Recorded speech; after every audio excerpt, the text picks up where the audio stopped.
Welcome to bird media. నేను మీ పవన్ కృష్ణమూర్తి. ప్రపంచంలోనే అత్యంత పేద అధ్యక్షుడు, కానీ విలువల్లో అత్యంత ధనవంతుడు.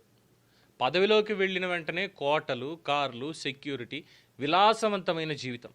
ఇది రెగ్యులర్గా మనం చూసే చాలామంది నాయకుల జీవితంలో సాధారణ కథ. కానీ దక్షిణ అమెరికాలో చిన్న దేశమైన ఉరుగ్వే అధ్యక్షుడిగా పనిచేసిన జోస్ ముజీకా, ఈయన మాత్రం ఈ సాధారణ కథలకి పూర్తిగా భిన్నం. అధికారంలో ఉన్నప్పటికీ ఆయన జీవితం మాత్రం ఒక సాధారణ రైతు జీవితంలాగే సాగింది.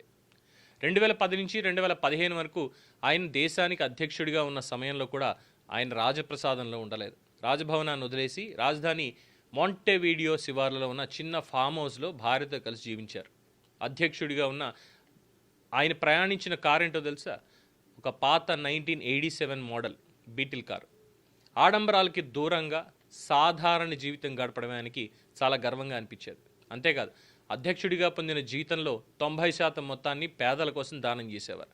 తనకు మాత్రం దేశంలోని సాధారణ సగటు పౌరుడి ఆదాయానికి సరిపడేంత డబ్బు మాత్రమే ఉంచుకునేవారు. అందుకే ప్రపంచం ఆయన్ని ప్రపంచంలోనే అతి పేద అధ్యక్షుడు అని పిలిచింది.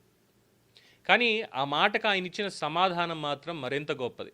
నాకు ఎక్కువ కావాలి అనుకుంటే వాళ్లే నిజంగా పేదలు, నాకు ఉన్నదే చాలు అనుకునే నేను పేదను కాదు అని ఆయన చెప్పిన మాట ప్రపంచాన్ని ఆలోచింపజేసింది. నిజమైన సంపద అంటే బ్యాంక్ బ్యాలెన్స్ కాదు, మనసులో ఉన్న విలువలు, మనుషుల పట్ల ఉన్న ప్రేమ, సమాజానికి చేయాలనే సేవాభావం. అధికారంలో ఉన్న సాధారణంగా జీవించగలిగితే అదే నిజమైన నాయకత్వం అని ముజీకా తన జీవితంలో చూపించారు. మనకి ఈ కథ చెప్పే గొప్ప పాఠం ఒకటే: పదవి గొప్పది కాదు, మన విలువలు గొప్పవి.